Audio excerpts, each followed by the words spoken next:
नमस्कार दोस्तों, दरभंगा रॉक्स में आपका स्वागत है। बिहार में तरक्की की रफ्तार आखिर क्यों रुक रही है, क्यों सुस्त हो रही है? हाईवे की रफ्तार, रेलवे की रफ्तार, एम्स की रफ्तार, तमाम तरह की जो परियोजनाएं हैं जो केंद्र सरकार की तरफ से चल रही थी, आखिर उससे मुंह क्यों मोड़ा जा रहा है? क्यों बिहार की जनता के साथ, मिथिला की जनता के साथ धोखा किया जा रहा है, जिसकी की बात करेंगे। राजनीति के चक्कर में क्यों पिस कर रह गया है मिथिला? और दरभंगा के सांसद लगातार दिल्ली में नेताओं से मिल रहे हैं, उनसे बातचीत कर रहे हैं, लेकिन हकीकत आपको बताएंगे कि क्या स्थिति इस समय केंद्र सरकार क्या कर रही है बिहार और मिथिला के साथ। तो पहले बात कर लेते हैं गोपाल जी ठाकुर की, जो गए थे नितिन गडकरी, जो सड़क परिवहन मंत्री हैं, उनसे मुलाकात की और उनसे ये बात हुई कि नितिन गडकरी दरभंगा आएंगे। और साथ ही केंद्रीय मंत्री से मिलने के बाद गोपाल जी ठाकुर ने कुछ कतराने भी दिखाई अखबार की, जिसमें उन्होंने कहा कि दर्जनों परियोजनाओं की जल्द होगी शुरुआत, और वो कब होगी वो आपको बता देते हैं। जल्दी क्या है? जल्दी जो बताया इन्होंने वो है नवंबर। और गोपाल जी ठाकुर ने ट्वीट करके बताया कि आज संसद भवन में नितिन गडकरी जी कार्यालय मुलाकात की और दरभंगा सहित संपूर्ण मिथिला से जुड़े विभिन्न महत्वपूर्ण सड़क परियोजनाओं को लेकर विस्तृत चर्चा की है। ये चर्चा के स्तर पर कब तक बातचीत होगी समझ में नहीं आ रहा है। साथ ही उन्होंने जो अखबार में खबर छपवाई उसमें ये लिखा कि राष्ट्रीय राजमार्ग का 50% विस्तार किया जाएगा। कहाँ किया जाएगा, कब किया जाएगा, ये कुछ जानकारी नहीं है। इसके अलावा जो बात सामने आई वो ये कि गडकरी नवंबर महीने में दरभंगा आएंगे। यही जल्द जो शुरुआत होने वाली थी वो बात सामने आ रही कि नवंबर में आएंगे। अभी जुलाई चल रहा है, यानी कि इस साल के अंत तक आएंगे। शायद अगर चुनाव के समय आते अगले साल तो ज़्यादा बेहतर होता, उसमें कुछ फ़ायदा भी मिल जाता। तो ये स्थिति है। और साथ ही साथ उन्होंने ये भी बताया कि हज़ारों करोड़ की लागत वाले NH और NHI की विभिन्न परियोजनाओं का शिलान्यास और उद्घाटन किया जाएगा नवंबर महीने में।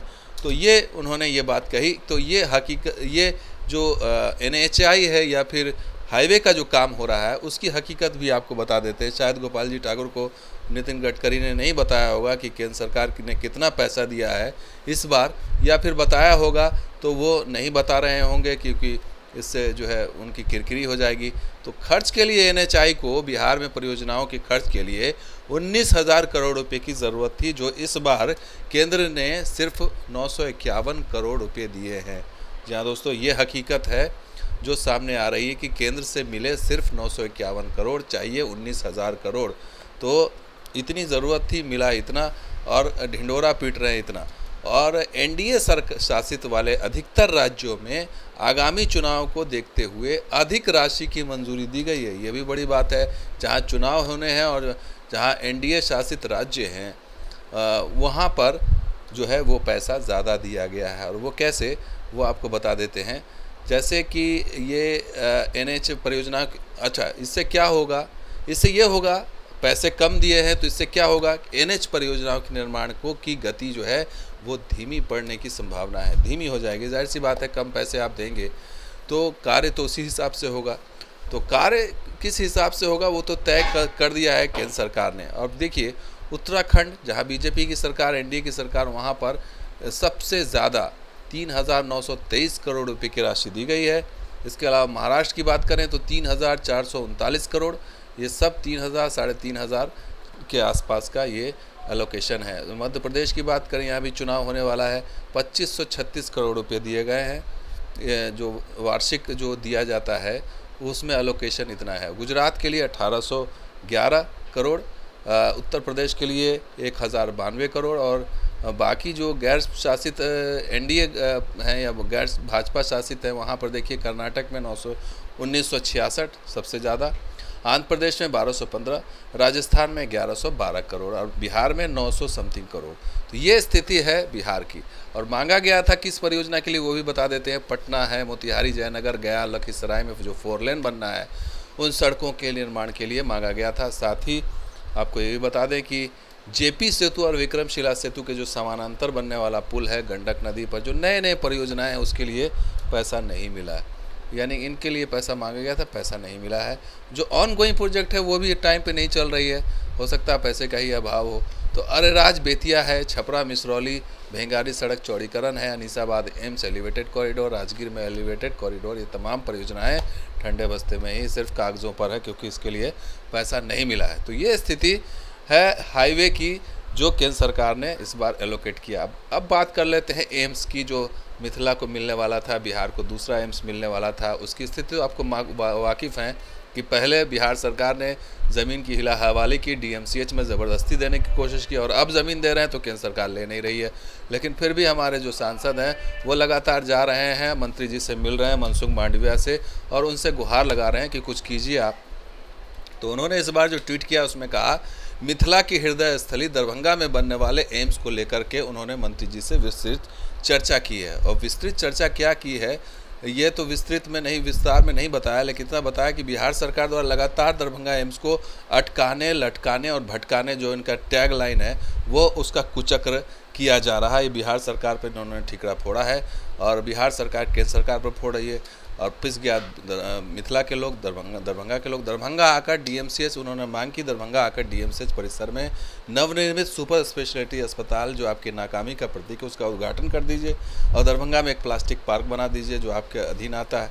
तो ये उन्होंने मांग रखी कि जो सुपर स्पेशलिटी अस्पताल, पता नहीं उसका भी डेडलाइन लोग अब भूल गए होंगे, तो उसकी भी हालत ये है कि नवनिर्मित जो सुपर स्पेशलिटी अस्पताल बनना है डीएमसीएच में, उसमें पार्किंग और पानी की व्यवस्था अब तक नहीं हुई है। उनका कहना है बिहार सरकार इसके लिए जिम्मेदार है, परंतु राज्य सरकार अभी तक इसका कोई व्यवस्था नहीं कर रही है। अब आप इससे समझ जाइए कि बिहार सरकार एक तरफ जो है वो सारा ठिकरा बिहार सरकार के सिर है। जब ये सरकार में थे तब भी बिहार सरकार जिम्मेदार, जब ये सरकार से बाहर है तब भी बिहार सरकार ही इसके लिए जिम्मेदार है। ये अब आप तय खुद कीजिए, क्योंकि स्थिति यही है कि आरोप प्रत्यारोप में पिस रही है बिहार की जनता, मिथिला की जनता, यहाँ की परियोजना को। पर साफ साफ दिखाई दे रहा है कि केंद्र सरकार ने हाथ खींच लिया, केंद्र सरकार ने हाथ खींच लिया, और इसकी वजह चाहे जो भी हो, चाहे वो ये ठीकरा फोड़ने के लिए खींचा हो कि इसके लिए हम बिहार सरकार को जिम्मेदार ठहरा दें, हर चीज़ के लिए बिहार सरकार को जिम्मेदार ठहरा दें, और हम इसका राजनीतिक फ़ायदा उठा लें चुनाव में, ये कह के कि भाई एम्स की ज़मीन उन्होंने दी नहीं तो हमने बनाई नहीं। तो ये स्थिति बन रही है, जबकि बिहार सरकार की तरफ से कहा जा रहा है कि हमने ज़मीन दी, आपने बनाई नहीं, तो हम क्या करें। लेकिन बड़ा सवाल यही है कि तमाम परियोजनाओं का जो है वो यही हश्र हो रहा है कि उसकी प्रोग्रेस रिपोर्ट या तो स्लो कर दी गई है, या फिर उससे पैसा ही नहीं दिया जा रहा है। एयरपोर्ट का भी वही हाल है, विस्तार के अभी भी नहीं हो पाया है, और आगामी अब जुलाई को बताया जा रहा है, अगले साल जुलाई में होगा। तो ये तमाम चीज़ें जो हैं, क्या ये संयोग है या प्रयोग है, क्योंकि चुनाव सर पर है, अगले साल चुनाव होगा लोकसभा का, उसके बाद 25 में विधानसभा चुनाव होगा। और यहाँ तो स्थिति ये है कि तेजस्वी और नीतीश जो है वो अपनी अपनी खिचड़ी पका रहे हैं, उधर भाजपा अपनी खिचड़ी पका रही है। तो ये सारी चीज़ें कवायद चल रही हैं, लेकिन प्रोग्रेस को क्यों स्लो किया जा रहा है, ये बड़ा सवाल है। विकास को क्यों ख़त्म किया जा रहा है। अगर केंद्र सरकार के हाथ में जो चीज़ है उसको लेकर के वो आगे बढ़ सकती है, बिहार सरकार आगे बढ़ सकती है, तो राजनीति करिए, क्रेडिट भी लीजिए। दोनों पक्षों से ये अपील है, राजनीति करिए, क्रेडिट लीजिए, लेकिन क्या इसके लिए यह है कि किसी काम को रोक दिया जाए, किसी काम को जानबूझ के होल्ड कर दिया जाए, स्लो कर दिया जाए, ये तो सही बात नहीं। चाहे बिहार सरकार के स्तर पर हो, चाहे केंद्र सरकार के स्तर पर हो, हम किसी दल या के फेवर या अगेंस्ट की बात नहीं है। बिहार की जनता, अगर मिथिला की जनता के पक्ष में जो चीज़ है उसके लिए हम आवाज़ उठा रहे हैं, और आगे भी उठाते रहेंगे। दरभंगा रॉक्स आपकी आवाज़ उठाता रहेगा। तो आप दोस्तों, ये वीडियो आपको कैसा लगा, जरूर लाइक कीजिए, शेयर कीजिए, सब्सक्राइब कीजिए। कुछ और वीडियो के साथ हाजिर हूं। आप देखते हैं दरभंगा रॉक्स। शुक्रिया, धन्यवाद। जय हिंद, जय बिहार, जय मिथिला।